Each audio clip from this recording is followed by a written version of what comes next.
Hola, ¿qué tal? Bienvenidas, bienvenidos. Muchas gracias por estar acá en esta ya 15ª sesión del Seminario Internacional sobre Ética y Pedagogía. Les agradezco mucho por estar acá de nuevo. En esta oportunidad tenemos el agrado de contar con la licenciada en Psicología Organizacional por la Universidad Peruana de Ciencias Aplicadas, Nicole Ore Kovacs, egresada de la Maestría de Filosofía con mención en Ética y Política de la Universidad Antonio Ruiz de Montoya, que actualmente ejerce la docencia en cursos de investigación e investigación cualitativa en psicología, es asesora de tesis en enfoques cualitativos en pregrado y brinda servicios de consultoría educativa para instituciones de educación superior técnica. Así que, sin mucho más que agregar, quiero dejarnos con Nicole y su ponencia titulada Injusticia epistemológica y su discernimiento, el ejercicio de la vigilancia y el ideal del saber.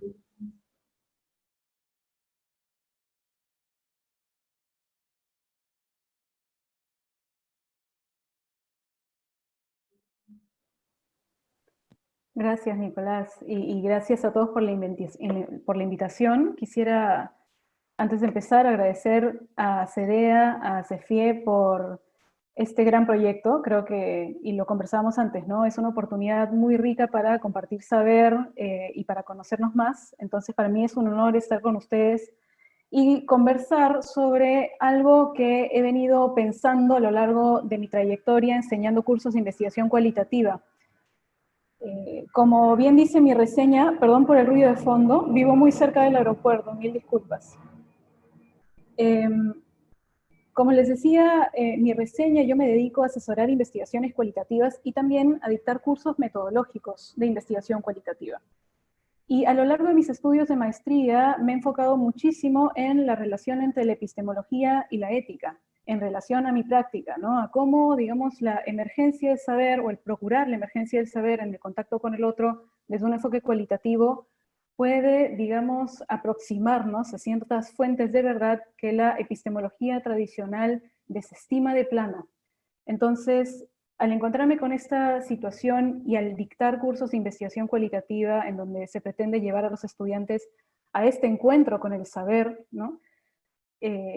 Mis investigaciones me llevaron a un concepto que me parece muy interesante y que quisiera compartir con ustedes, que es el de injusticia epistemológica, ¿no?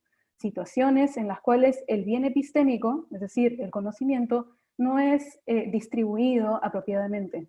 Y eso tiene severas consecuencias a distinto nivel, a nivel ético, a nivel epistemológico y a nivel también de la construcción de la identidad. Entonces, mi idea es compartir con ustedes esto que yo estoy intentando articular, que está, como les decía también antes de empezar, en germen, que tiene que ver con el vínculo entre la epistemología y la moral a la luz de la injusticia epistemológica. Entonces, para esto voy a compartirles mi pantalla y voy a contarles un poco el argumento de la ponencia del día de hoy, algunas de mis investigaciones y cómo, finalmente, el concepto de injusticia epistemológica puede resolverse a través de otro concepto también propio de la sociología que se denomina vigilancia epistemológica. Así que voy a ser un poco también redundante, digamos, con el uso del término. Creo que se va a notar mucho que la epistemología es algo que me apasiona, pero no puedo evitar usar esas nomenclaturas porque son esenciales y ya han sido elaboradas también a nivel filosófico.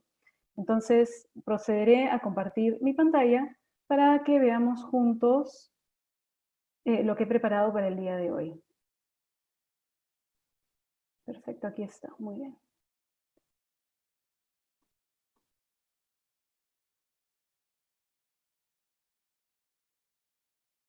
Sí, ya está, perfecto. Me parece que ya pueden ver mi pantalla. Sí, se ve todo bien. Genial. Ok, entonces, la articulación de este título también es muy importante. Lo que vamos a hablar el día de hoy es injusticia epistemológica y su discernimiento. Es decir, en qué momentos nos podemos dar cuenta de que está en ejercicio una situación de injusticia epistemológica.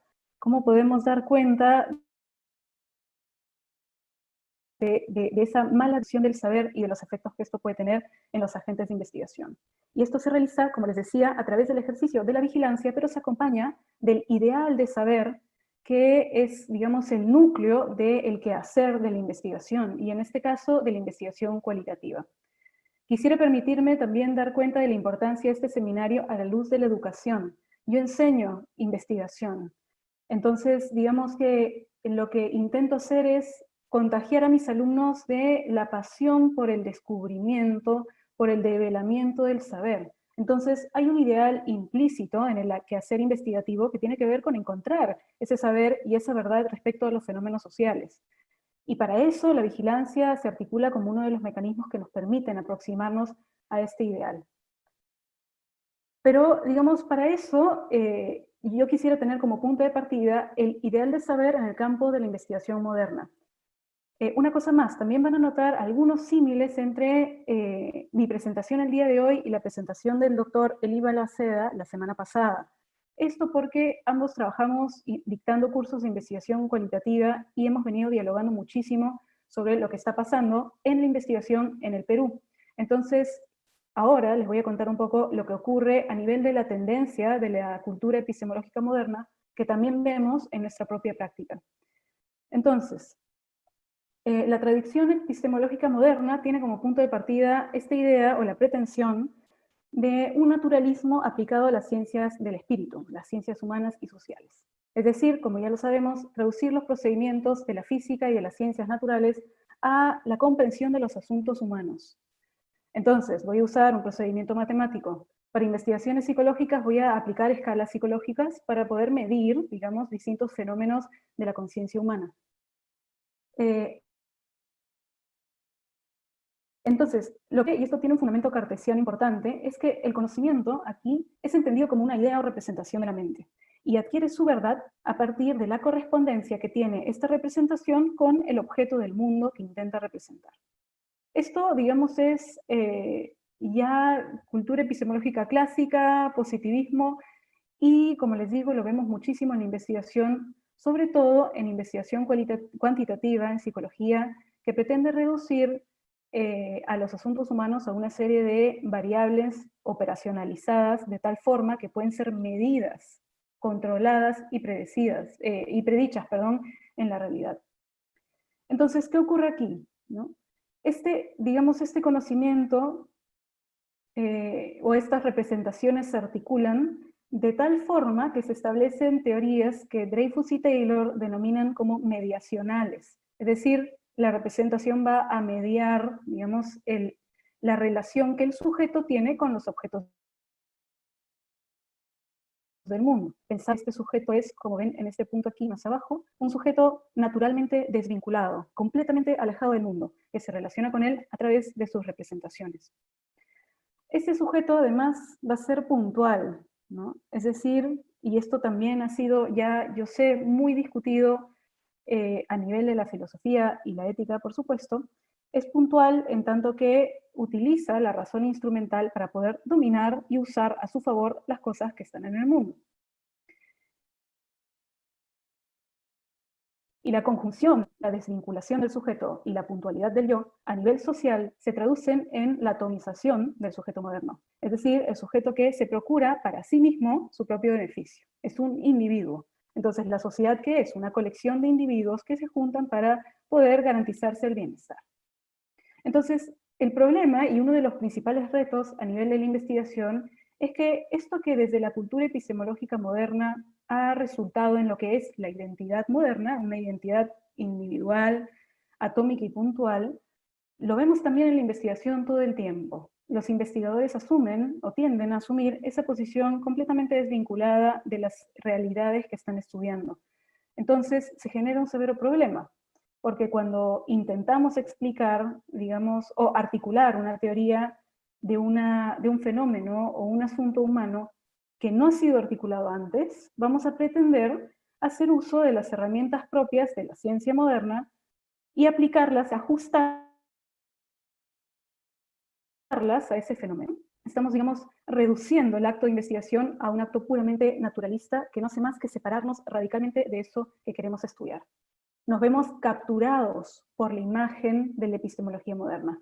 ¿Sí? Entonces, es la representación y las teorías articuladas a partir de representaciones las que determinan y dominan nuestra manera de hacer investigación.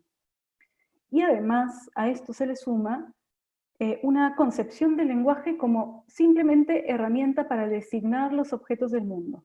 Entonces, para mí, escritorio es escritorio, y le pongo el nombre y designa el objeto escritorio en el mundo. El amor es definido así y designa el objeto amor en el mundo. Esta teoría designativa del lenguaje lo que permite es traducir las ideas de la mente y difundirlas. Sin embargo, también trae como consecuencia la imposibilidad de generar otro tipo de sentidos más propios de la articulación libre, ¿no?, de sujetos que deciden describir de manera muy particular y subjetiva sus propias experiencias, porque ya las teorías tienen sus propios fundamentos y argumentos centrales designativos, ¿no? Entonces el lenguaje es más bien una herramienta que nos permite difundir esta teoría que yo ya he formulado. Esto a modo de resumen me va a permitir luego dar cuenta de cómo la epistemología cualitativa nos plantea otra forma de hacer las cosas. Ahora, ¿cuál es la clave de la epistemología moderna? Que la certeza es generada por la mente en sí misma. Es decir, la certeza proviene del uso apropiado del procedimiento, ¿no? Esto también tiene un correlato evidentemente cartesiano. Si mi procedimiento para construir la representación es matemáticamente correcto y la representación se corresponde con el objeto del mundo, entonces, perfecto, adelante, tengo una certeza respecto a esto. Sin embargo, el problema aquí radica en que con esto se desestima el vínculo entre la epistemología y la ética, porque los discursos propios de la ética están vinculados a cosas que no son, digamos, o que no pueden ser articuladas completamente, que no tienen un único valor de verdad. No puedo decir solamente que A es A y siempre va a ser A, porque A va a ser A u otras cosas en función a su contexto. Entonces, lo que ha ocurrido a nivel de la investigación es que los asuntos propios de la ética humana han sido desestimados o rechazados por considerarse superfluos o por considerarse ya suficientemente explicados a partir de otro tipo de epistemología, ¿no? El positivismo, por ejemplo. Entonces, la deliberación respecto a los asuntos morales se va a realizar a partir del cálculo formal. Entonces vamos a tener una serie de procedimientos ya establecidos a priori que nos permiten discernir cuál es la manera más práctica de determinada situación, que nos permiten resolver determinados conflictos morales ya con una fórmula.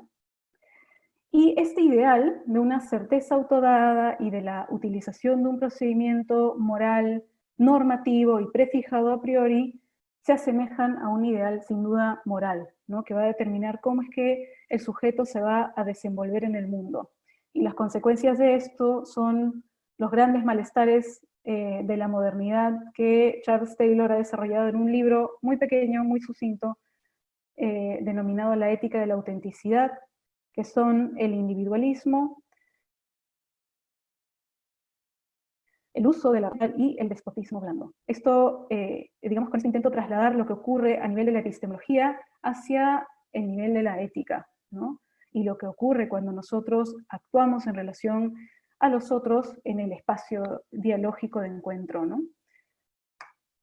Entonces, lo que va a decir Taylor respecto a esto es que de lo que se está olvidando la epistemología moderna y lo que la crítica fenomenológica ha podido dar cuenta, es que incluso en esta postura teórica que tenemos hacia el mundo, no somos solo sujetos de conocimiento, desvinculados y alejados, relacionándonos con el mundo a través de representaciones. Somos más bien agentes. Y voy a usar ese término muchas veces a lo largo de esta presentación, ¿no? Informarnos sobre el mundo y formular estas imágenes desinteresadas de él, tenemos que tener un fundamento. Hay algo previo, hay algo que antecede la representación, que es el fundamento de nuestra experiencia.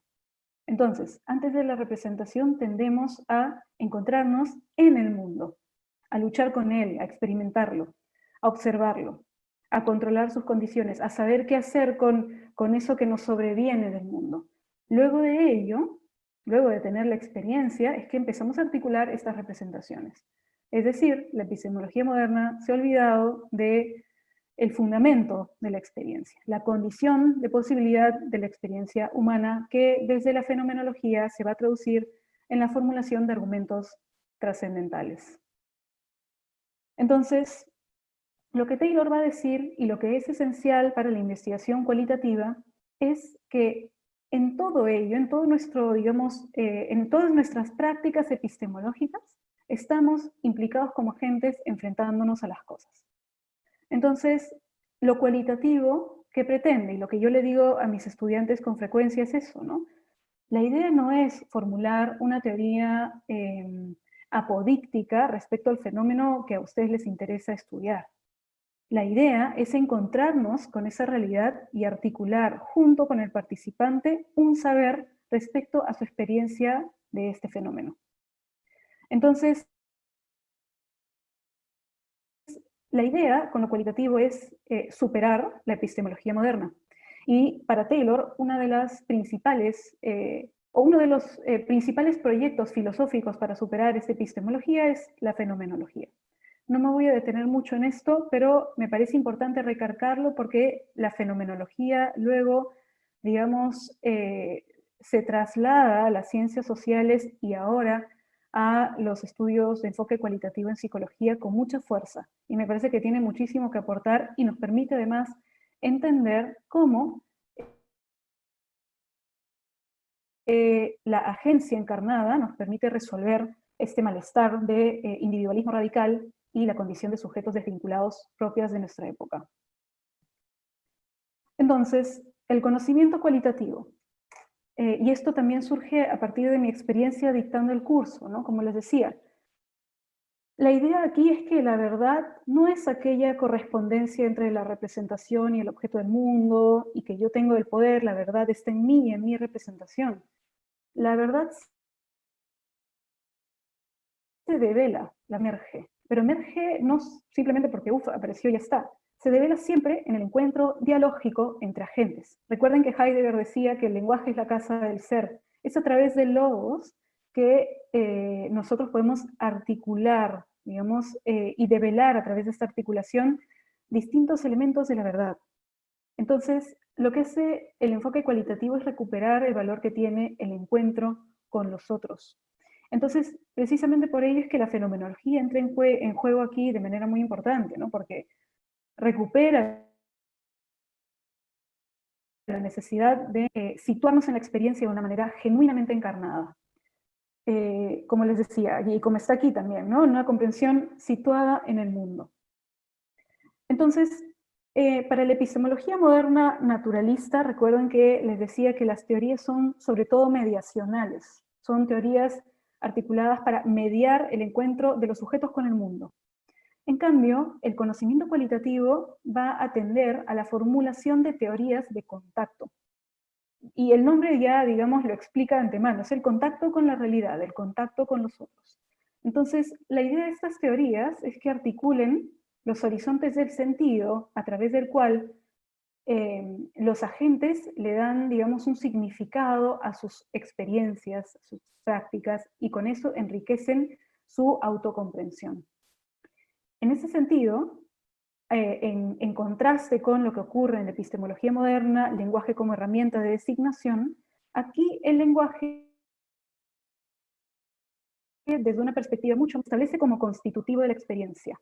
El lenguaje permite manifestar. Lo que yo hago explícito manifiesta algo de mi posición en el mundo y al mismo tiempo la modifica, ¿no? Estas teorías expresivistas del lenguaje nos dicen básicamente que a través del lenguaje uno crea y recrea recursivamente su posición en el mundo y cada vez la esclarece de mejor forma.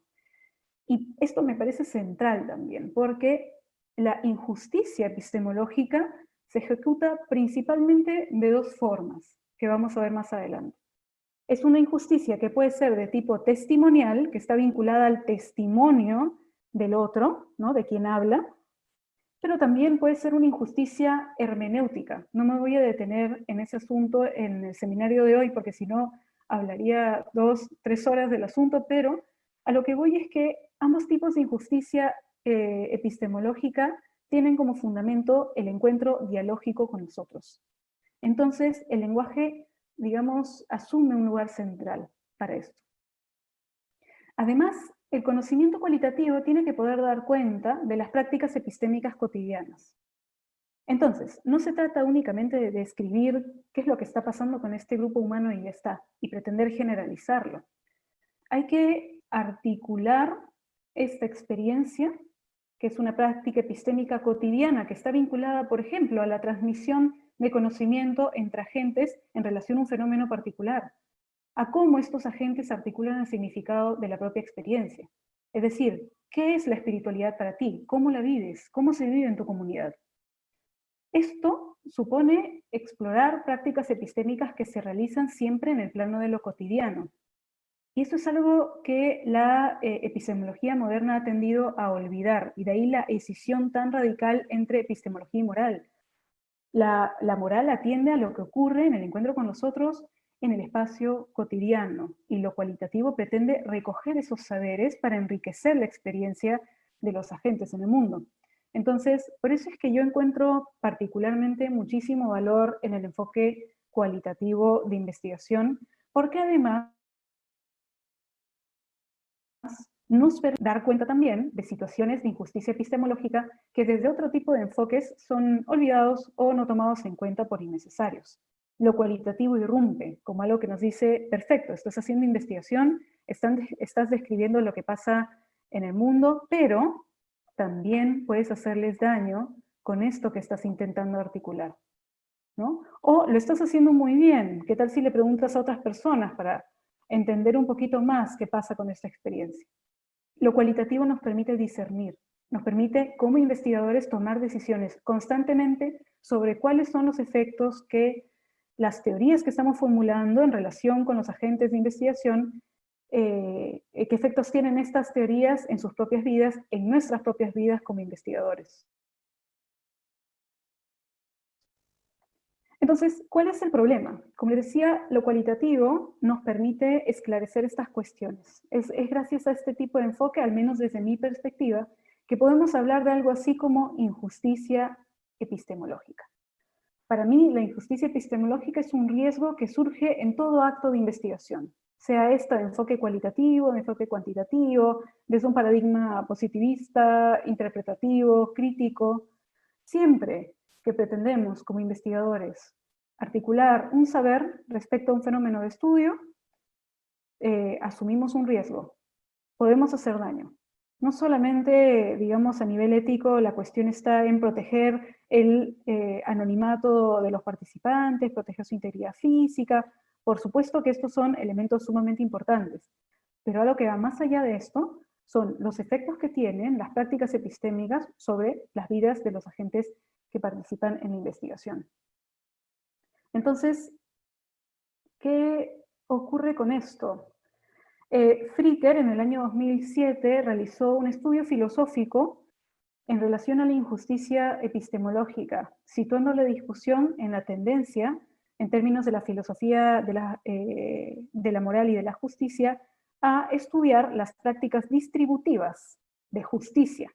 Entonces, ¿cómo reparto el bien epistémico? ¿Cómo reparto el bien del mercado? ¿Cómo reparto los bienes propios de la vida íntima? Perfecto.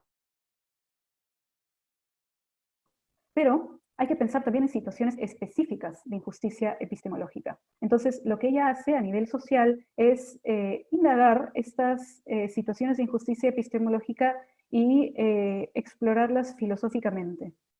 Entonces, lo que yo intento hacer con esto es traer un poco este estudio filosófico acerca de la injusticia epistemológica y aplicarlo a nivel práctico a la ética de la investigación cualitativa. Para poder hablar de injusticia epistemológica, tengo que detenerme muy brevemente en el poder. Muy brevemente, porque sin duda en todo encuentro con el otro se establece una relación de poder. Entonces, a nivel de los escenarios de investigación, esta relación de poder agencial, poder ejercido por un agente, ojo, estoy usando el término de agente porque quiero separarme de la noción de sujeto desvinculado propia del naturalismo, ¿no? Este poder es agencial porque es ejercido por un agente, y además es social, ¿no? Y pretende controlar las acciones de los otros. A veces este poder puede ser, digamos, ejercido de manera muy consciente y clara, sin duda, y puede establecer distinciones jerárquicas radicales y puede silenciar, en el marco de las prácticas epistémicas, a los participantes de alguna investigación. Pero también este poder puede ejecutarse sin que nos demos cuenta, y está operando de manera inmanente a nuestro encuentro con el otro. Además, el poder puede operar a dos niveles, ¿no? A nivel particular y a nivel estructural. A nivel particular puedo operar cuando en una investigación, haciendo una entrevista, a partir de una serie de prejuicios, yo cuestiono la credibilidad de mi interlocutor, ¿no? Del participante que me está contando su historia, ¿no? Entonces aquí el poder está operando de una manera muy particular. Cuestiono su credibilidad, por lo tanto, el valor de verdad que tenga su discurso va a disminuir, ¿no? A nivel estructural también puede ocurrir, y esto, digamos, se desarrolla mucho mejor a nivel de la injusticia hermenéutica, ¿no? Cuando grandes teorías explicativas reducen la capacidad expresiva de los agentes a una serie de conceptos o categorías,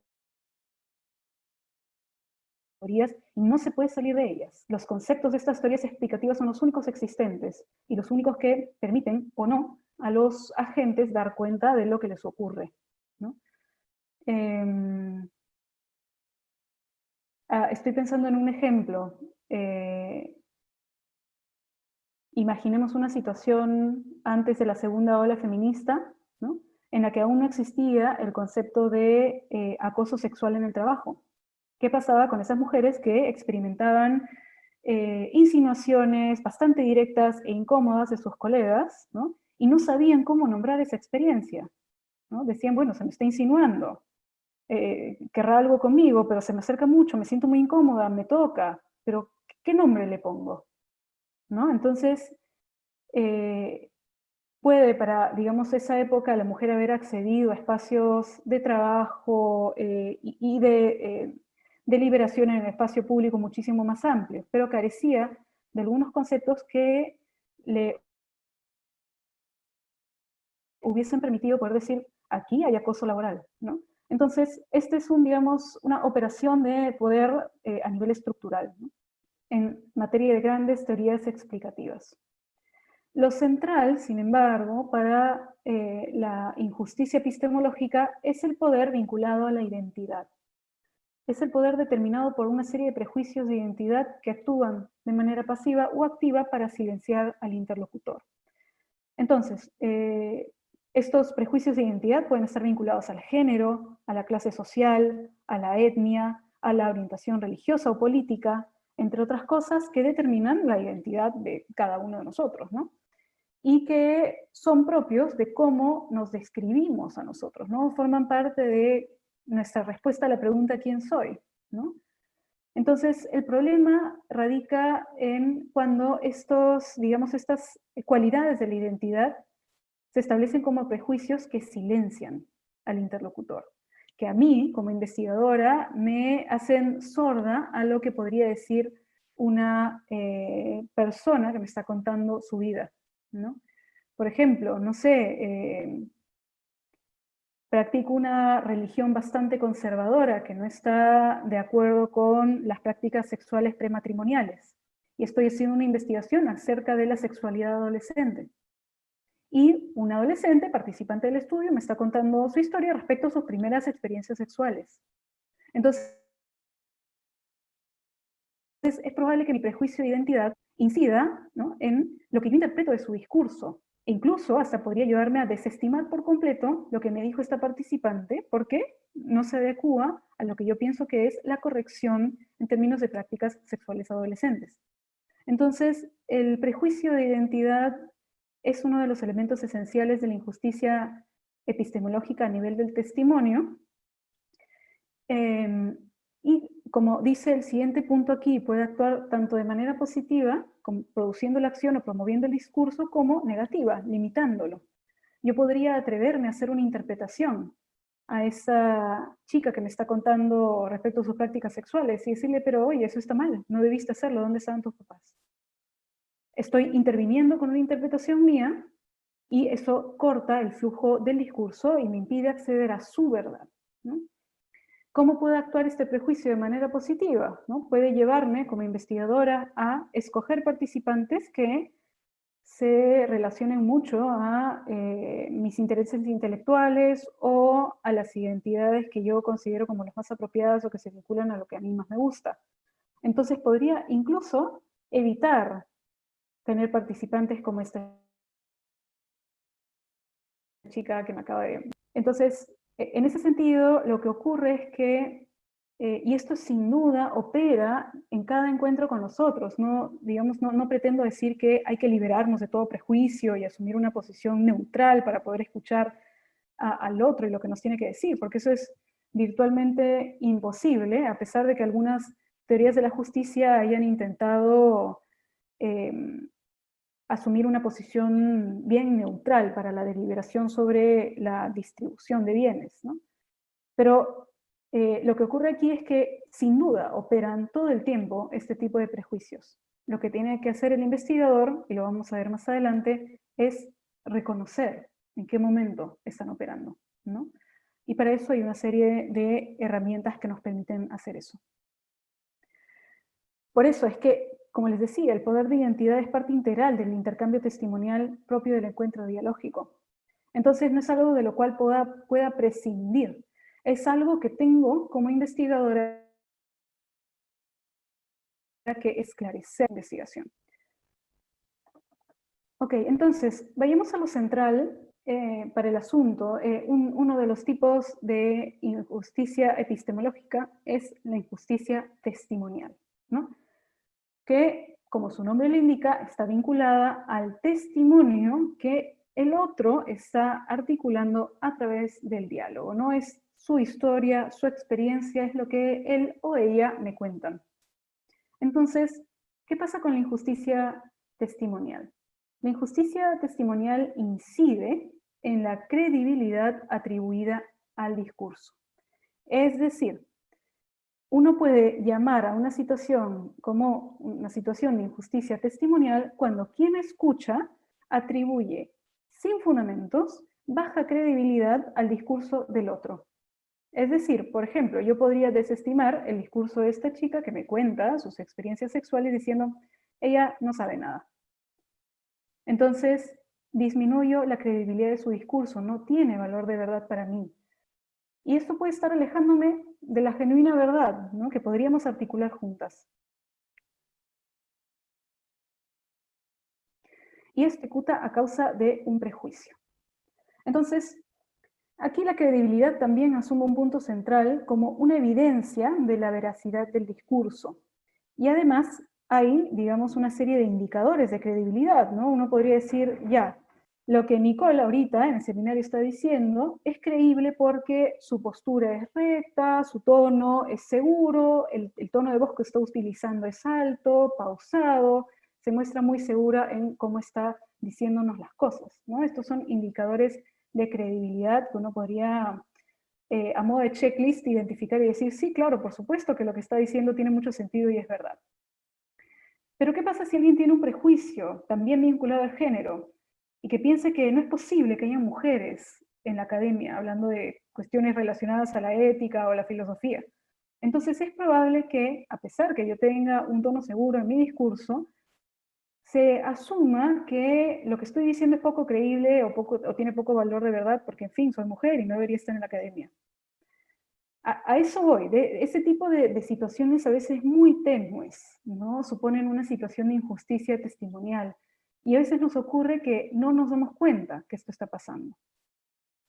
Entonces, lo que está en negrita es también muy importante, ¿no? Se trata de un tipo de injusticia en la que se agravia al otro en su capacidad de conocer y de razonar acerca de su experiencia. En la situación hipotética que yo les estoy contando, de mi estudio con adolescentes, sus experiencias sexuales, yo podría decir, bueno, es que no sabe nada, o sea, no está entendiendo que eso que está haciendo no está bien.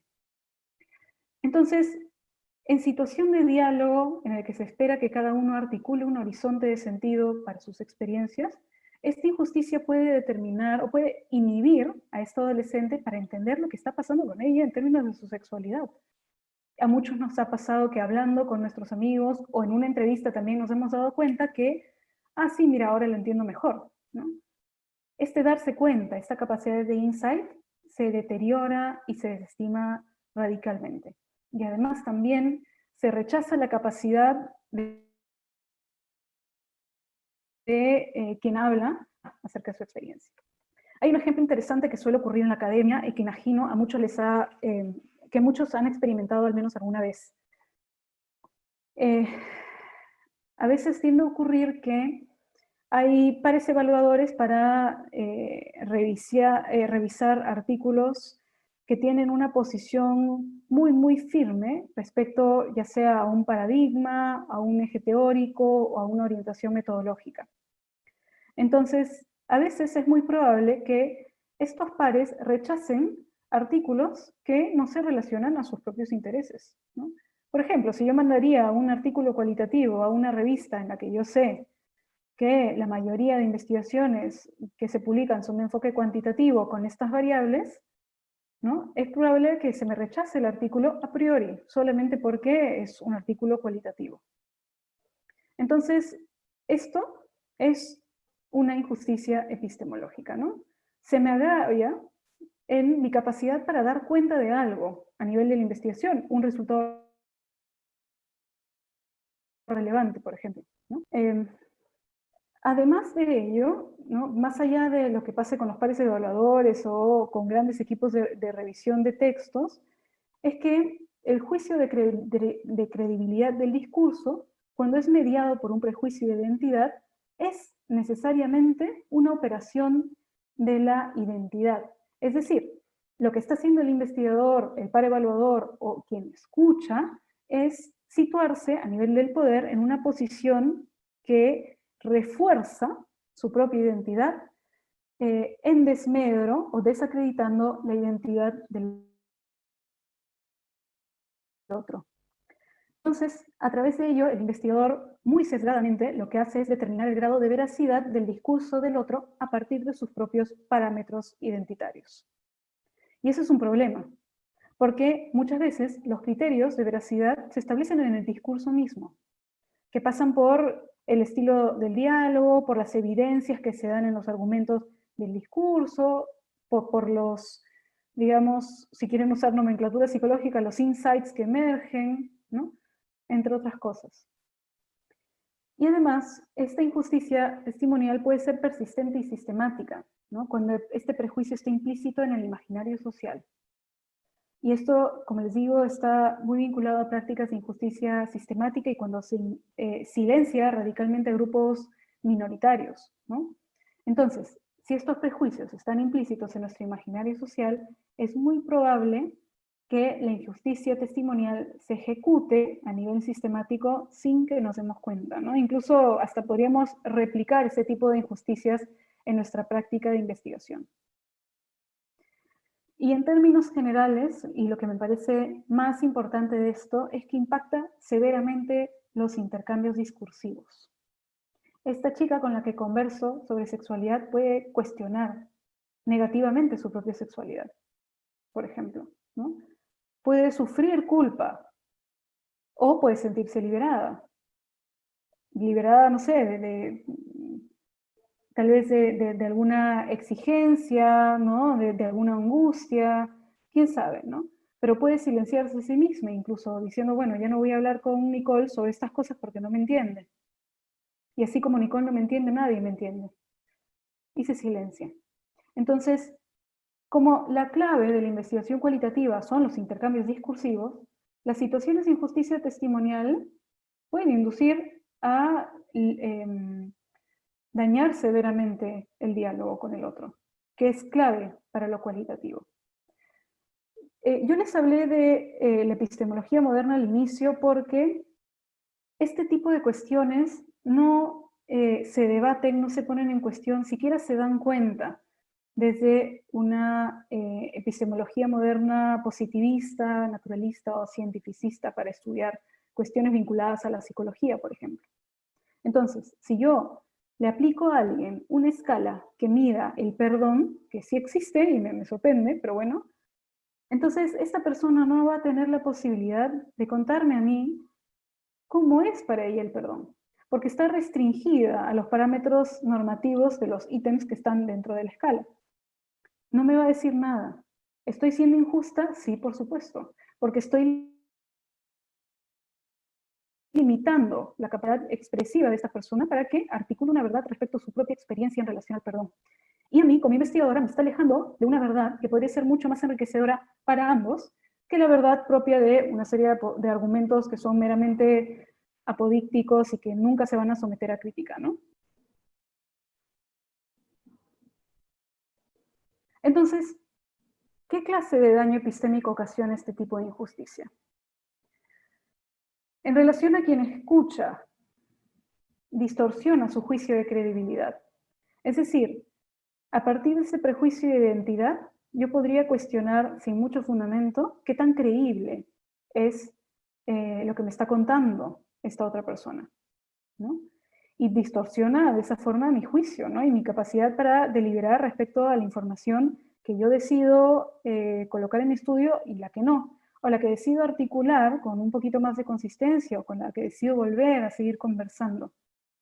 Y es un problema, porque en lo cualitativo nosotros tenemos que tomar decisiones constantemente respecto al proceder de nuestra investigación, ¿no? A cómo dirigir el curso de la conversación o a cómo admitir la emergencia natural de los contenidos que quiere expresar el participante. Entonces, si mi juicio está sesgado, y no solamente sesgado en términos del contenido, sino también de cuán creíble es lo que me está contando esta persona, es probable que desestime siendo. Además, se interrumpe la transmisión de conocimiento. Entonces, ¿aquí qué ocurre? El prejuicio se constituye como un obstáculo hacia la verdad. Quienes hacen investigación suelen ocurrir, a quienes hacen investigación les suelen ocurrir a veces situaciones en las que el participante, después de una pregunta, dice, mira, no me había puesto a pensar en eso. Buena pregunta. Y empiezan a articular por primera vez una respuesta a esta pregunta difícil que nosotros hemos planteado. Me pasa, por ejemplo, cuando pregunto cosas relacionadas al cómo enseñas. Trabajo a veces con docentes, haciendo investigación con docentes, y cuando hago esa pregunta así de abierta, mucho. Y cada uno describe una forma muy particular de enseñanza. Entonces, ¿qué pasa si mi prejuicio me lleva a asumir que el docente de escuelas públicas no tiene una pedagogía establecida y no enseña bien?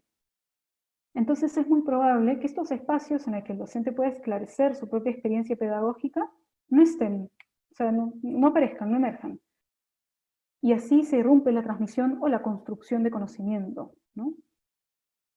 Y mi prejuicio puede estarme a mí como investigadora limitándome, ¿no? Limitándome para acceder, o perdón, para develar esta verdad. El agente también es agraviado en su capacidad como conocedor de la verdad. En el caso hipotético de esta chica con la que estoy conversando, ella tiene una verdad acerca de su experiencia, a la cual yo no tengo acceso a menos que ella la articule y la exprese a través del diálogo. Entonces, si yo, por prejuicio, desestimo de plano esa capacidad suya, entonces estoy también inhibiéndola como capaz de conocer la verdad de su propia experiencia. Y esa es una cuestión propia de la esencia humana, ¿no? Nosotros somos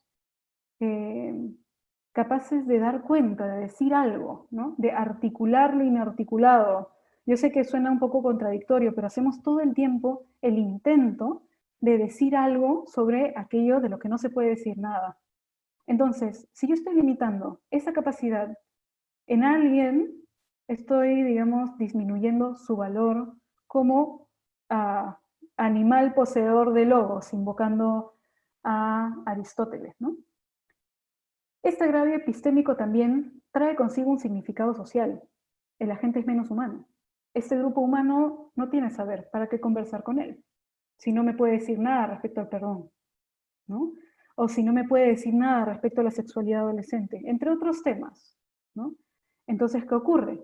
Desestimo el valor del saber que pueden tener grupos minoritarios importantes o sujetos con experiencias de vida únicas.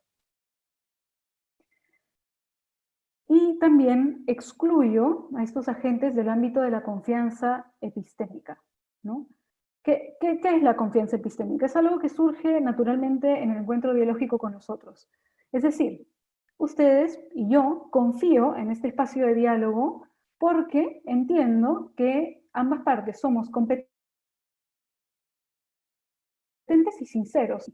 Tampoco esto es, digamos, no es colocarse en una posición ingenua y cándida de creerlo todo. No se trata de eso. Se trata de tener un punto de partida común en el que confío que el conocimiento que estamos articulando juntos es, digamos, un conocimiento genuino que está construyéndose y que además lo que yo estoy diciendo es sincero y que soy competente en mi capacidad para poder decir eso. Entonces, hay implícita una confianza epistémica en el encuentro con nosotros. Pero lo que ocurre en situaciones de injusticia es que se excluye a estas personas del ámbito de confianza.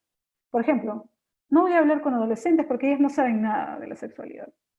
Y retirada de la investigación, ¿no? O no la incluyo. Y en lo personal me parece que esto puede ser muy grave, ¿no? Puede silenciar radicalmente a personas que tienen algo que decir. En el plano de la hermenéutica de la ley, cuestiones vinculadas a la injusticia epistemológica son mucho más desarrolladas, sin duda, porque en el ámbito de un juicio, ¿no? Sin duda, el que tiene que testificar tiene que asumir una posición en la cual se confíe, al menos en algo, en el curso, por ahí hay una juramentación, y uno empieza a describir lo que sabe del asunto, ¿no? Asumiendo que lo está haciendo desde la verdad, ¿no? Y diciendo la verdad. Pero en el campo de la investigación, lo que ocurre es que nosotros buscamos la verdad y buscamos articularla también con los otros. Entonces, aquí lo que puede pasar es que el daño epistémico puede llevarnos a desestimar la posibilidad de hacer investigación con agentes que verdaderamente podrían aportar muchísimo valor a nuestras investigaciones.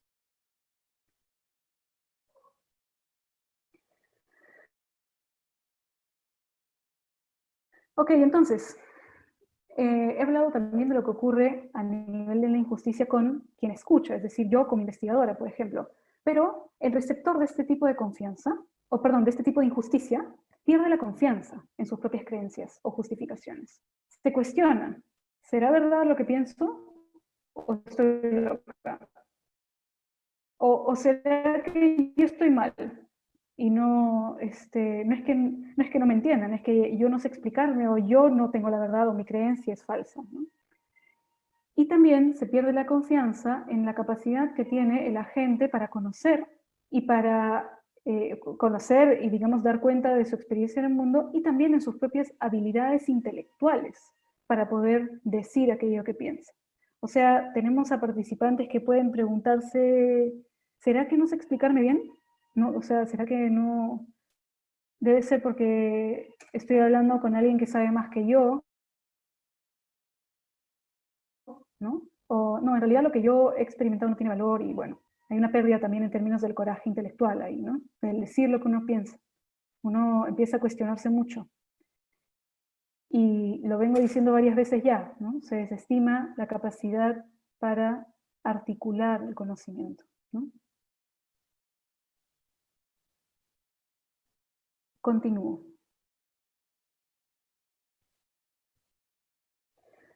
Entonces, lo que ocurre con los agentes que experimentan este tipo de injusticia es que experimentan también una serie de pérdidas. Dejan de confiar en sus propias creencias o en su propio conocimiento. Pierden conocimiento, recordando que desde un enfoque cualitativo la investigación nos permite articular un saber conjunto. Entonces, pierden la posibilidad de acceder a este saber, ¿no? Pierden la posibilidad de desarrollar virtudes intelectuales. Ellos mismos pierden la posibilidad de desarrollar la razón práctica que les permita articular una explicación respecto a lo que piensan, sienten o les pasa, ¿no? Pierden confianza epistémica. pierden coraje intelectual. Y es muy difícil, además, en el ámbito de la academia, como investigadores, muchas veces nos toca defender muy bien nuestro tema de investigación. Y que tenemos que convencer a nuestro jurado respecto a nuestro tema de investigación, a la pregunta y a cómo hemos hecho para responderla. Eso requiere coraje intelectual. Pero también requiere coraje intelectual que el adolescente me diga a mí cómo está experimentando su sexualidad. Yo, que no soy su madre, su tía, ni nada, soy una investigadora. Requiere coraje que me diga, yo sobre la sexualidad pienso esto, y lo vivo así. Entonces, ¿qué pasa? En situaciones injustas, el agente es anulado de tal forma que también pierde digamos, la autovalía necesaria para poder situarse en una posición y defender esa posición. Y también pierde la capacidad de ser imparcial y empieza él o ella a replicar estos modelos. Entonces, este prejuicio, que es mi punto de partida como investigadora, luego de alguna manera se contagia, ¿no? Y mi participante puede empezar a pensarse a partir del mismo prejuicio. Y eso la lleva, digamos, si queremos llevar la cadena de injusticias más allá, a utilizarse para sesgar su propio criterio y su propio juicio de credibilidad ante otros discursos. Y además, para vincular un poquito lo que pasa entre la epistemología moderna y la epistemología cualitativa, lo que ocurre en la injusticia epistemológica es que se descarta el conocimiento moral por ser inarticulable. Porque claro, es muy fácil desarrollar una teoría con una serie de argumentos apodícticos que ya están predichos, que me dicen cómo son las cosas, ¿no? Que no se someten a crítica, que no se cuestionan, versus un tipo de saber que necesita de mucho diálogo, necesita de mucha articulación, necesita de coraje intelectual, y que además nunca es único, porque el conocimiento moral no es una cosa que digo una vez y ya está. Es algo que necesito, digamos, revisar constantemente en el marco del contexto y de los otros en el campo social con quienes me encuentro. Entonces, no va a ser lo mismo hablar de sexualidad adolescente con la chica con la que estoy hablando ahora, que tiene 16 años, que vive en una familia ultraconservadora, o hablar del mismo tema con una chica que tiene también 16 años, pero que tiene una familia un poco más, digamos, abierta en estos temas, más cómoda de dialogarlos, etc. Esto es un conocimiento moral que tiene efectos directos en términos de la corrección o no de la acción, pero también, sobre todo, en términos de digamos, las cualidades que tiene la acción humana. Eso es lo que procura la investigación cualitativa. De ahí que el conocimiento moral sea muy, muy importante y que la injusticia pues desestime ese tipo de conocimiento de plano. Además, una de las distinciones importantes que se hacen a nivel de la investigación en general y de la investigación cualitativa sobre todo, y que me gusta mucho porque me parece que problematiza algo que me gustaría trabajar más adelante, es la fuente y fuente de información. Estoy hablando de la misma adolescente, ¿ya? Cuando yo uso la categoría de informante, estoy considerando que esta adolescente es agente, que está encarnada en su realidad y que puede, a través del discurso, articular un saber respecto a su experiencia, un sentido que fundamente su acción moral, en relación a la sexualidad en este caso. Es agente. Pero cuando pienso en esta adolescente como fuente de información, es el equivalente a relacionarla con un árbol caído cuya edad puedo determinar porque cuento sus aritos y ya está. O sea, es fuente de información. Me dice algo sobre la sexualidad y listo. Aquí, cuando nosotros consideramos a los participantes como meras fuentes de información, estamos perdiendo también el valor que tiene la capacidad de agencia. Porque para mí la adolescencia solo es fuente de información, ¿no? ¿Qué es la sexualidad adolescente? Y ya está. ¿Y qué voy a hacer? Describir eso, punto. Y mis participantes, ¿qué van a hacer? Fuentes de información. No estoy diciendo con esto que sea incorrecto ser fuente de información, porque claro, o sea, fuentes de información lo somos todo el tiempo.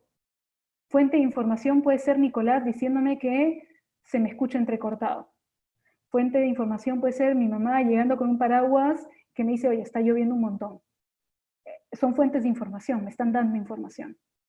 Pero cuando yo estoy haciendo una investigación y quiero articular un saber, no puedo considerar al sujeto, perdón, a la gente solo como fuente de información, porque no es un objeto que me dice algo. No es un objeto de representación, es un agente en el mundo, diciendo cosas y expresándose a través del lenguaje y recreándose a través del lenguaje. Esta distinción es clave porque nos va a llevar a entender algo que se llama objetivación epistémica. Por eso les decía al inicio también que voy a usar muchísimo la palabra, porque sin duda de la epistemología se puede hablar muchísimo. Entonces, ¿qué pasa con la objetivación epistémica? Cuando se considera a la gente como mera fuente de información y se lo relega a esa posición, se niega su capacidad como informante y se coloca a esta persona en una posición pasiva frente al conocimiento. O sea, no es alguien que al decirme algo de la experiencia se enriquece a sí mismo, esclarece algo que antes no sabía, entre otras cosas, sino que simplemente alguien que me puede decir algo sobre un tema, y suficiente. Entonces, lo que dice Fricker al respecto es que en la injusticia testimonial se degrada al hablante, de informante a fuente de información, es decir, de sujeto a objeto. Y nuevamente, incluso hasta desde lo cualitativo, podemos situarnos en una radical distinción sujeto-objeto propia de las investigaciones naturalistas.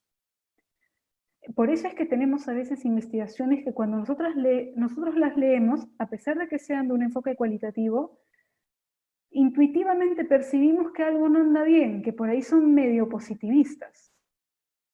Porque pasa eso. El agente es considerado mero sujeto, fuente de información, pero al hacer eso se reifica, se objetiviza.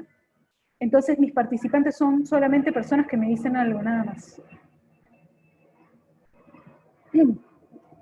Y además, en su variante más degradante, este tipo de objetivación niega la subjetividad epistémica, porque claro, la persona es solo objeto.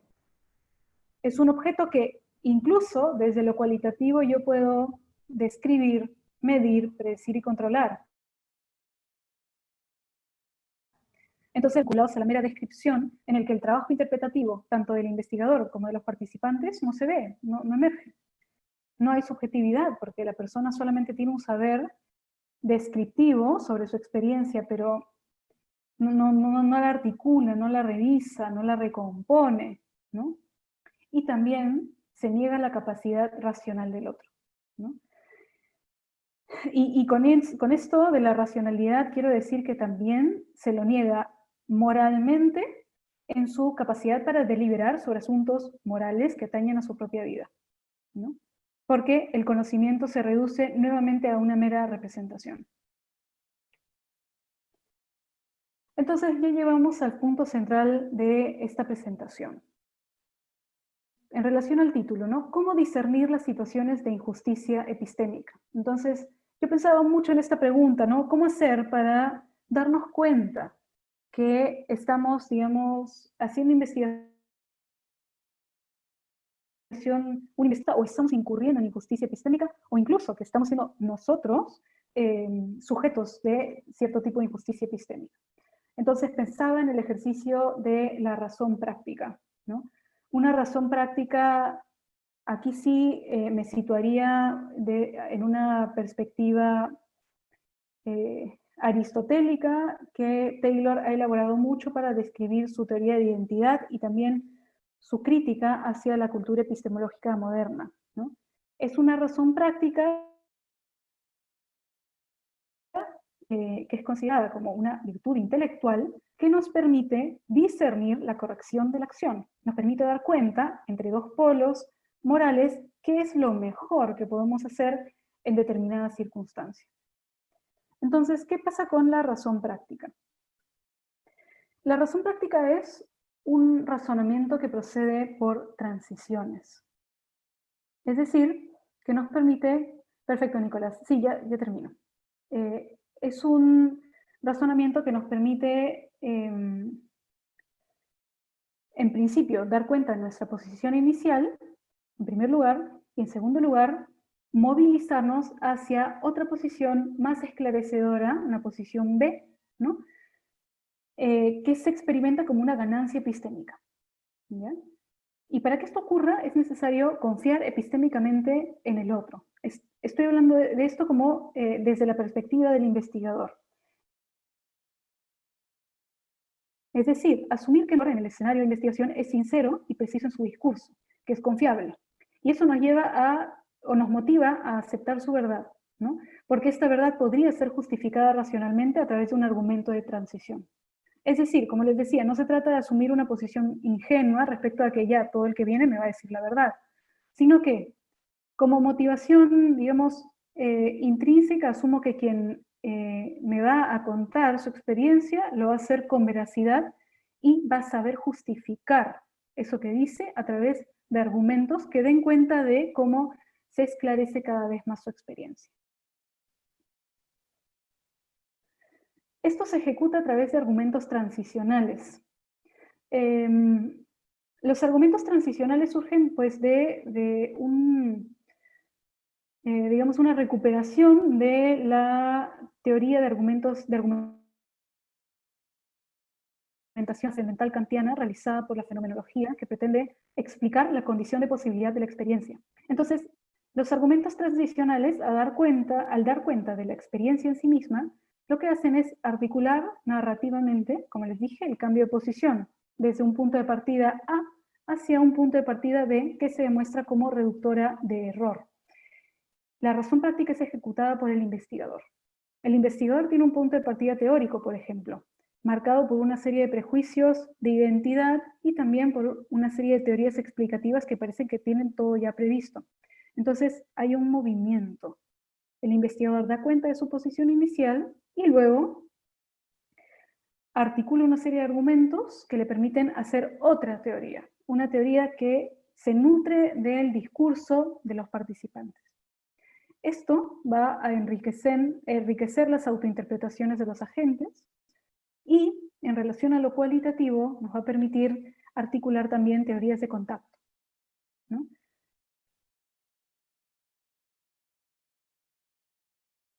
Y además, lo importante de esto es que la concepción de agente se modifica. El investigador deja de estar en esa posición súper alejada del mundo y no solamente el investigador, también el participante, ambos se sitúan como agentes encarnados y profundamente vinculados al mundo. Y ambos también son, por lo tanto, epistémicamente confiables en sus posibilidades para articular verdades acerca de la experiencia, y son también capaces de dar cuenta de esta a través de un lenguaje que es expresivo, ¿no? Y que enriquece su autocomprensión. Ahora, ¿cómo se ejercita esta racionalidad práctica, ¿no? A nivel de la investigación puramente, digamos, mi intuición me lleva a pensar que la traducción de la razón práctica al campo de la investigación se ejecuta a través de un concepto que fue desarrollado por Bourdieu, Chamboredon y Passeron en un libro muy importante que se denomina El oficio del sociólogo, como vigilancia epistemológica. Como su nombre lo indica, se trata de asumir una posición muy vigilante respecto a nuestros prejuicios y nuestras posturas teóricas mientras hacemos investigación. Entonces, Guzmán Valenzuela tiene una definición bien precisa sobre esto, ¿no? Es una actitud de evaluación y reflexión del investigador respecto a su postura teórica e ideológica y de qué manera esta condiciona su aproximación al problema de investigación. Y yo ahí le añadiría cómo esto condiciona el juicio de credibilidad que el investigador hace respecto al discurso del participante o de la participante.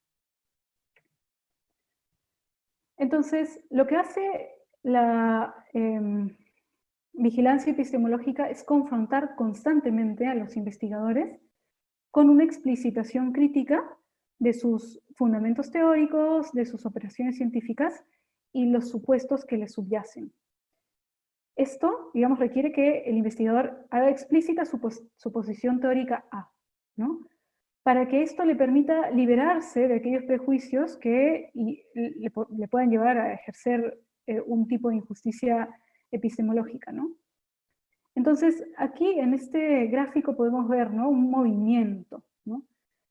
El investigador tiene que poder dar cuenta de su punto de partida teórico, pero también de su relación con la investigación, del por qué la quiere hacer, de cuál es su relación con los participantes y con el problema de investigación. Y esto le va a permitir tener coherencia teórica, sin duda. A lo largo del proceso de investigación, ya que hizo explícitos estos fundamentos y estos prejuicios, la idea es que a través de esa explicitación y del encuentro radical con el otro, pueda articular nuevas explicaciones, nuevos argumentos, identificar errores en la interpretación, o identificar también situaciones en las que por ahí está a punto de incurrir en injusticia o está siendo injusto con sus participantes.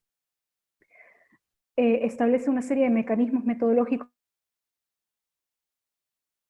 para superarlo, y aquí la clave aristotélica, ¿no?, adquiere el hábito, adquiere la virtud intelectual de revisar su postura epistemológica. Entonces va a subordinar los conceptos y técnicas que utiliza a un examen constante respecto a las condiciones y límites de su validez. Uy, eso está muy grande, perdón por el zoom. Ya para terminar, ¿no?, la vigilancia epistemológica nos permite esclarecer situaciones de injusticia. Y para eso se requiere sensibilidad ética, ¿no? Se requiere que el investigador esté atento a las situaciones de encuentro dialógico con nosotros que podrían generar tensión, y los momentos en los cuales la intromisión de un prejuicio en la escucha puede inhibir el acto o la capacidad interpretativa o comprensiva de este discurso, ¿no? Se trata entonces de reconocer el lugar del otro en la construcción de conocimiento. Y para terminar, a modo de conclusión, ya digamos, para cerrar, ¿no?, la vigilancia epistemológica dispone al investigador a enjuiciar críticamente los fundamentos de su comprensión, a revisar sus prejuicios, a revisar sus posturas teóricas, a fusionar horizontes, aquí si me pongo un poco de hermenéutica, ¿no?, a disponerse a fusionar grandes narrativas, las suyas propias, pero también las que emergen de los participantes en sí mismos. Esclarecer situaciones de injusticia epistemológica que socavan la agencia de los participantes, y articular argumentos de transición como eje central de las teorías que este investigador va a formular como resultado de sus investigaciones. Entonces, en suma, el enfoque cualitativo de investigación también presenta un riesgo ético grave. O sea, también en la investigación cualitativa podemos incurrir en injusticias epistemológicas, de tipo testimonial en este caso. Estas consecuencias, como hemos visto, se experimentan a nivel epistémico, pero también a nivel moral, ¿no?, porque limitan la capacidad de los agentes para articular sentidos significativos de sus propias vidas para enriquecerse a sí mismos, ¿no? Es necesario, por lo tanto, discernir e identificar estas situaciones de injusticia en el proceso de investigación. ¿Ocurren? Sí, por supuesto. Entonces hay que estar atentos, de ahí la sensibilidad ética. La vigilancia se dispone como el dispositivo que pone en ejercicio la razón práctica para deliberar y resolver situaciones de injusticia. ¿Por qué? Porque el investigador no está solo, está en equipo con otros investigadores, presenta sus resultados en la academia, dialoga con otros, escribe un paper. No se trata de algo que uno hace de manera solipsista, una reflexividad radical que hago en mí, no. Incluso hay hasta criterios de calidad cualitativos que nos invitan a llevar nuestras interpretaciones a los participantes para que ellos las confirmen o no, para que nos digan, no se entendió nada de lo que he dicho, eso no está bien. Entonces la idea es que seamos vigilantes respecto a nuestras posiciones epistemológicas, a nuestros modos de articular el saber, de manera que podamos darnos cuenta de posibles situaciones de injusticia y Por último, se recomienda ejecutar la vigilancia epistemológica como hábito. Por lo tanto, recuperar así el valor de la razón práctica como una virtud intelectual. Y con eso termino. Muchas gracias. Gracias, Nicolás, y gracias a todos los que han escuchado. Con esto se termina mi presentación. Muchas gracias, Nicole. Estuvo muy ordenada, muy precisa. Y allá hay un comentario de la profesora Catherine. No sé si quiere explayarse un poco más, profe, o leo simplemente lo que dejó en el chat. Usted decide. Sí, muchas gracias. Muchas gracias, Nicole, por la presentación. La verdad que está muy interesante y queda muy bien con el tema de ética. En algunos contextos se conoce como la reflexibilidad del investigador o la investigadora en los diferentes procesos, desde cómo hace el diseño de la investigación hasta cómo interpreta y presenta los datos, inclusive, en donde se da bastante importancia a la voz no quiere decir informante, sino la voz del participante del estudio o del eje central del estudio antes que la voz del investigador. Entonces, en base a eso venía mi comentario, en donde se puede problematizar en aquellos estudios autoetnográficos, en donde el investigador es sujeto y agente al mismo tiempo, como un arma de doble filo. Pues se habla que es un beneficio porque conoce la realidad de adentro hacia afuera, pero al mismo tiempo la interpretación que hace de esa realidad puede estar puede ser alterada por la percepción que tiene de la realidad que está investigando, ¿no? Entonces, yo creo que aquí lo más importante es contar con una investigación participativa, con agentes, como básicamente es una auditoría en la investigación, ¿no? Para que se contemplen todos estos procesos. Y la crítica bien importante. También recordando que, bueno, usted dio algunos casos, pero también hay otros en donde no se escuchan voces de ciertos grupos no observados o no estudiados, como por ejemplo aquellos que tienen alguna disparidad visual, porque como ellos describen la realidad es diferente a la realidad de los videntes, ¿no? Aquellos que tienen alguna limitación auditiva, por ejemplo, o en la comunicación. Es decir, es importante ver los diferentes lenguajes o simbolismos que se pueden hacer en base a la representación. Por eso me pareció bien importante que inició la charla con esto del manejo del lenguaje como medio de interpretación y también comunicación. Gracias.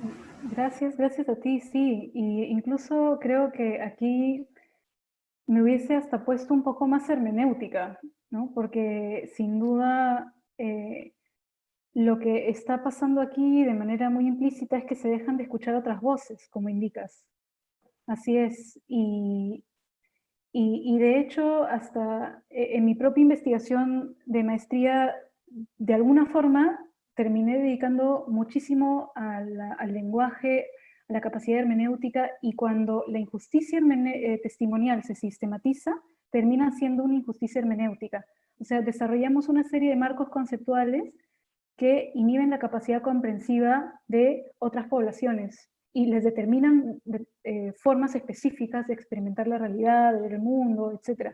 Entonces, por eso, sí, estoy de acuerdo contigo, el papel del lenguaje me parece esencial aquí, pero para desarrollarlo eso ya sería 2 horas más de conversación. Pero sí, estoy muy de acuerdo con lo que indicas. Gracias. Muchas gracias por la respuesta. No sé si hay alguien más que quiere hacer una pregunta, si no, voy yo. Bueno, voy yo. La pregunta va en contexto, porque en el centro en el que trabajo está una idea de hacer un repositorio como los que existen en las universidades europeas, ¿no? Un repositorio de testimonios. Este repositorio sería para resguardar toda la información de investigaciones cualitativas, ¿no? Entrevistas, documentos que después de la investigación se tienen que destruir, por lo menos en Chile. Entonces, la idea sería tener un computador conectado a tierra, o sea, sin internet, y que toda persona, todo investigador que entre a esta investigación tenga que declarar sus datos, ¿no? Tenga que ser lo suficientemente sincero cuando se acerca con esa investigación. Pero acá pensaban Platón y pensaban Derrida, porque uno, a Platón no le gustaba, o sea, a Sócrates decía que no le gustaba escribir porque uno no puede hacer hablar al otro, ¿no? Porque el otro no es el genuino locutor, interlocutor de eso. Entonces, en este contexto, el repositorio pensaba la idea de dejar hablar, de si es que puede haber algo así como una confianza epistemológica por parte del investigador, cualitativo en este caso, ya que se va a acercar a una fuente de información en donde no sé si se puede reconocer o si se debe reconocer o si hay formas, criterios desde los cuales se puede reconocer el lugar del otro, ¿no? Porque, claro, la pregunta sería, ¿cómo se puede dar esta confianza epistemológica? Ya que parece ser que a primera vista esa fuente de información sería solamente, esa información sería solamente fuente de información y no informante, ¿no? Le quito este elemento agencial que tú destacas. Esa sería mi pregunta. Sí.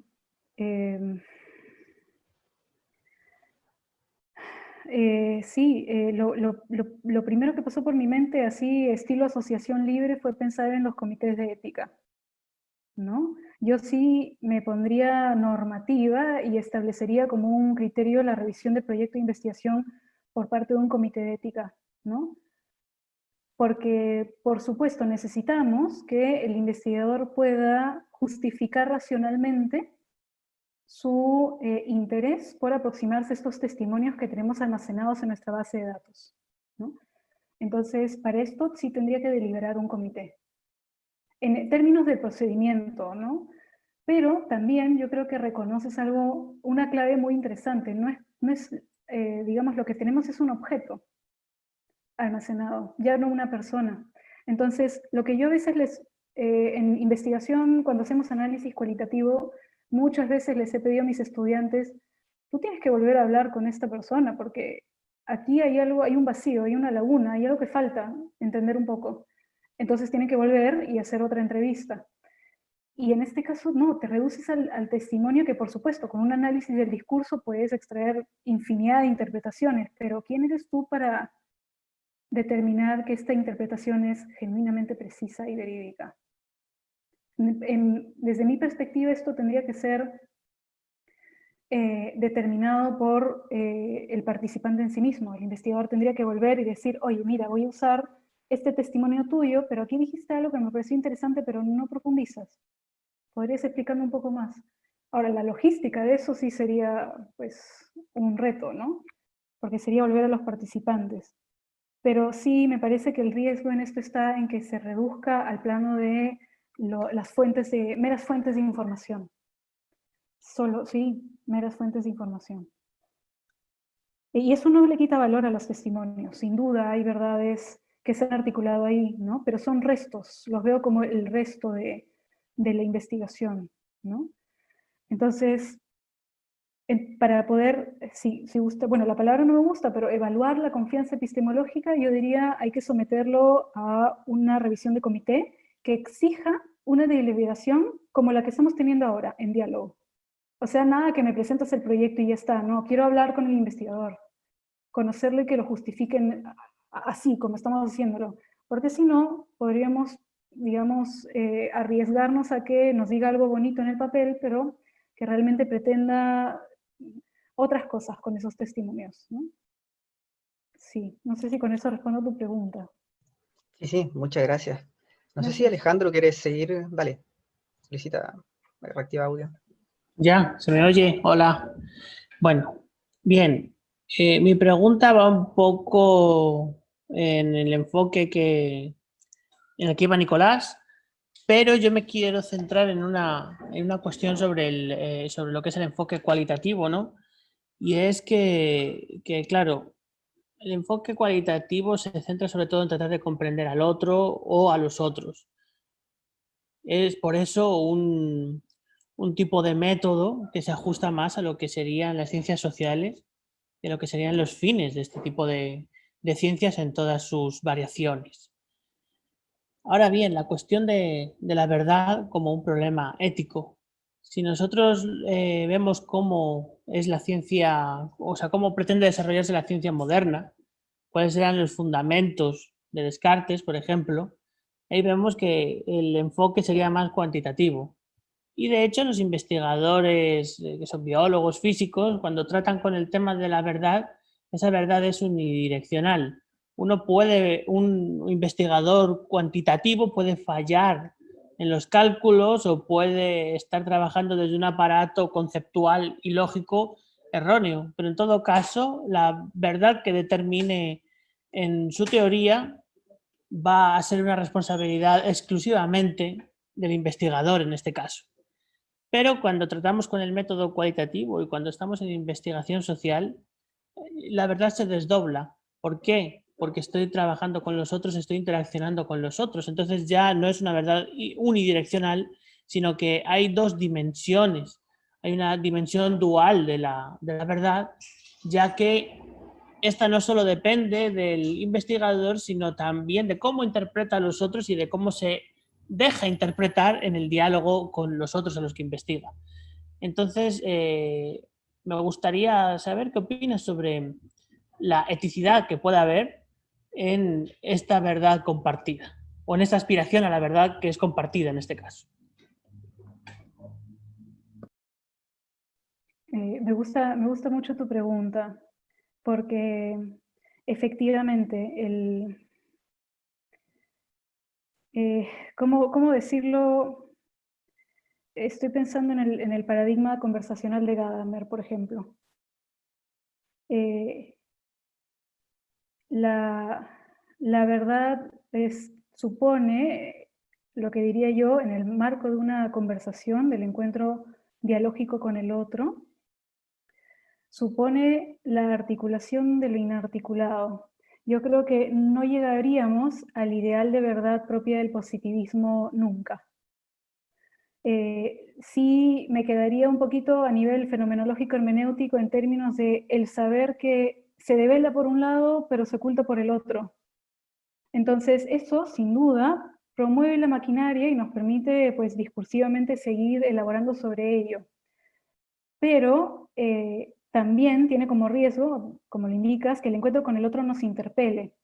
Y de ahí voy a la ética conversacional, ¿no? Porque Gadamer hablaba del horizonte, ¿no? Como aquello que nos permite, digamos, dar sentido a nuestras prácticas, pero que la comprensión, decía él, supone la fusión de horizontes, ¿no? Entonces, el investigador, para aproximarse a esta verdad, tendría que poder, a nivel teórico, si quieren, a nivel ya de el producto de la investigación, poder dar cuenta narrativamente de la fusión de horizontes. Es decir, esto me interpela de esta forma, tenía esta posición teórica, sin embargo, hablando con estas personas me di cuenta que la teoría no funcionaba, que esto no se entendía de esta forma, y mira, articulo esto, y me han dicho estas cosas, y en función de esto entendemos esta realidad así y así, ¿no? Entonces, me parece que en términos de la eticidad implícita del encuentro con el otro, necesariamente tiene que mantenerse vigente digamos, la verdad como ideal inalcanzable. No apodíctico, no podemos hacer, digamos, teorías apodícticas con un enfoque cualitativo. Y yo sé que hay gente que lo pretende, hay sujetos que dicen, bueno, describamos esta realidad y suficiente, y está. Pero como bien indicas, es una verdad unilateral, ¿no? Bastante restrictiva, y hay muchas otras formas de interpretar esto. Entonces, en ese sentido, podríamos tener investigaciones que incluso se replican por otros investigadores y que obtienen otras cosas, ¿no? De este mismo fenómeno que enriquecen la comprensión. Pero yo creo que sí hay que hablar de una fusión de horizontes. El investigador tiene que disponerse a dejarse interpelar, ¿no? Y a fusionar su horizonte con el horizonte de los agentes para tener algo ambos, ¿no? Para articular algo juntos. Suena bien romántico. Yo sé que suena bastante, digamos, una pretensión bastante romántica, ¿no? Pero intuyo que eso permite que continuemos haciendo investigación, porque si nos restringimos a la única verdad, entonces no habría nada más que decir sobre los asuntos humanos. ¿Respondo? Bien, muchas gracias. Sí, muy Gracias. contento con tu respuesta. Te felicito, Gracias. sí. Yo ya les Entonces, dije que este es un reto para mí, así que bien, bien, bien. No sé si alguien más quiere aprovechar a hacer una pregunta. No sé, usted, Sandra, si quiere, no. Tengo una pregunta de Antonio que dejó por WhatsApp, se tuvo que ir. perfecto. Y él quería que si podías explicar un poco más esta crítica a la epistemología interpretativas positivistas, ¿no? Porque si uno quiere ver quiere ver, quiere referirse al otro, uno en estos casos puede referirse a la norma y de ahí saltar a lo universal, ¿no? A lo deontológico. Pero en el caso de este planteamiento hermenéutico casi a priori, es difícil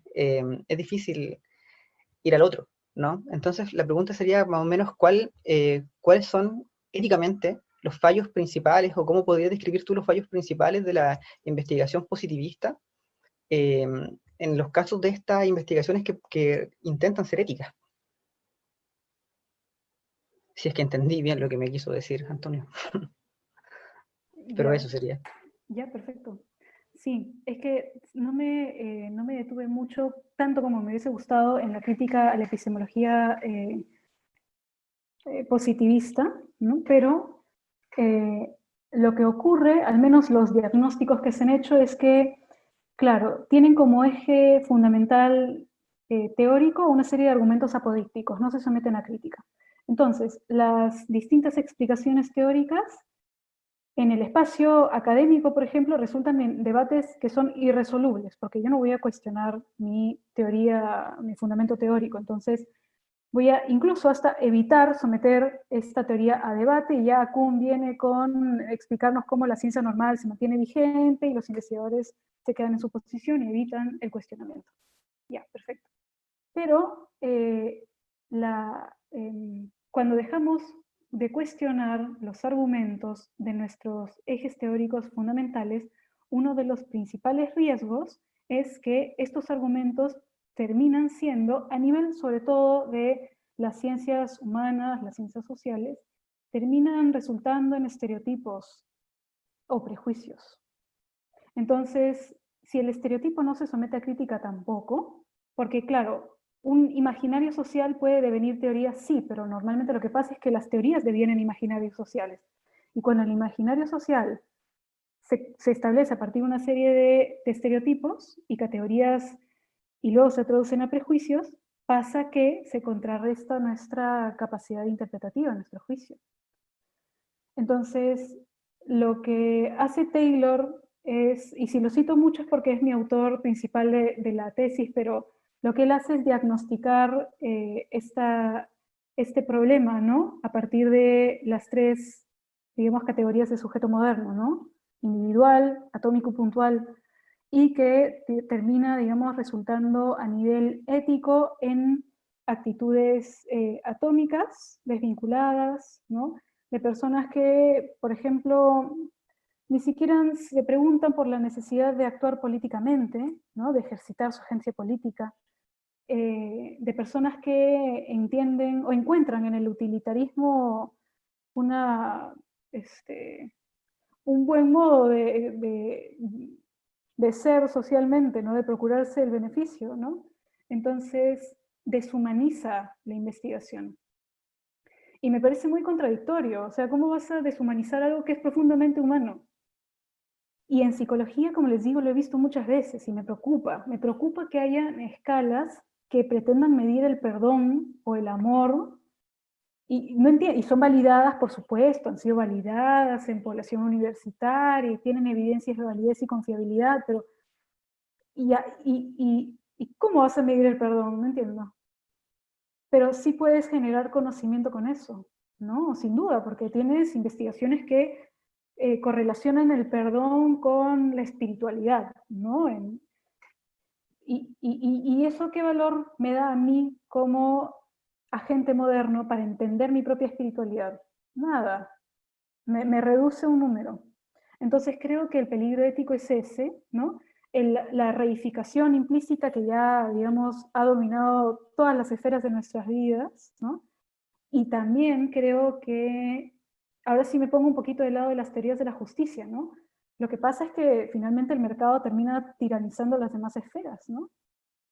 Entonces se tiraniza la esfera del conocimiento y se mercantiliza el saber, pero también en el ámbito de la vida privada se objetiviza el cuerpo, se objetivizan las relaciones, y bueno, todo muy trágico. Entonces, por eso es que veo en lo cualitativo también un riesgo, porque también suele pasar. Hay personas que están razonando positivamente, entonces por eso cuesta un poco cambiar el chip de los estudiantes cuando quieren estudiar investigación cualitativa, ¿no? Entonces hay un riesgo de que a pesar de que intentemos por todos nuestros esfuerzos salirnos de esta lógica positivista, sin darnos cuenta, la replicamos porque opera en nuestros imaginarios sociales. Sí. Te sigo. Muchas gracias por la respuesta y yo creo que ya vamos cerrando la sesión con los últimos dos comentarios que hacen la profesora Catherine y la profesora Sandra, y dicen que la riqueza de la investigación cualitativa es el detalle de la descripción del contexto de la realidad. Prefiere ese término antes de hablar de verdad, la cual puede variar en el tiempo, circunstancia o la acumulación de vivencias de los agentes. Y Sandra, como colorario, deja que el contexto tan importante y decidor de lo relatado. Por eso es que los investigadores a veces se olvidan del círculo hermenéutico, ¿no? O sea, lo que yo articulo en una investigación no puede ser entendido fuera del contexto. No puede. Entonces, también eso invita a nuestros estudiantes a leer bien los papers, ¿no? Y a evitar tomar, digamos, acríticamente esos resultados, ¿no?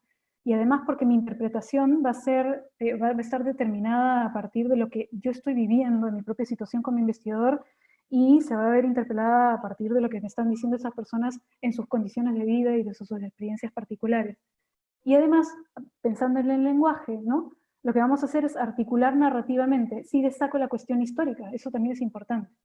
Porque el positivismo desestima también lo histórico. Porque, claro, la historia ¿qué es? Progreso, ¿no? Superación. Pero, en cambio, nosotros aquí desde lo cualitativo podemos pensar a la historia como una, digamos, una amplia articulación narrativa de lo que ha sido nuestra historia como seres humanos en el mundo. Nuevamente romanticismo, pero es que la hermenéutica sí creo que es un eje transversal para este problema, ¿no? Así que también estoy muy de acuerdo, me gusta saber que estamos en sintonía, estoy muy de acuerdo con lo que indican, así es. Así que muchas gracias por esta excelente presentación, Nicole. Esperamos poder seguir compartiendo contigo. Y para cerrar, ya dejamos a todos, todas invitadas a la última sesión de este seminario que se ha hecho eterno. El otro miércoles con el director del centro, Roberto Campos Garro, que va a hablar sobre ética y educación, tentativas biofilosóficas. También, como cierre del seminario, vamos a dejarles a todos invitadas a nuestra revista. Tenemos una revista con el CDA, con Alejandro. Tenemos una revista y va a haber una edición especial para todos ustedes, todos los que quieran mandar artículos. Así que ya voy a estar contactándome con ustedes por privado, por sus correos. Y eso, cerramos la sesión por hoy. Muchas gracias de nuevo, muchas gracias por su asistencia y muchas gracias por sus comentarios. Hasta luego. Gracias, ha sido un gusto conocerlos.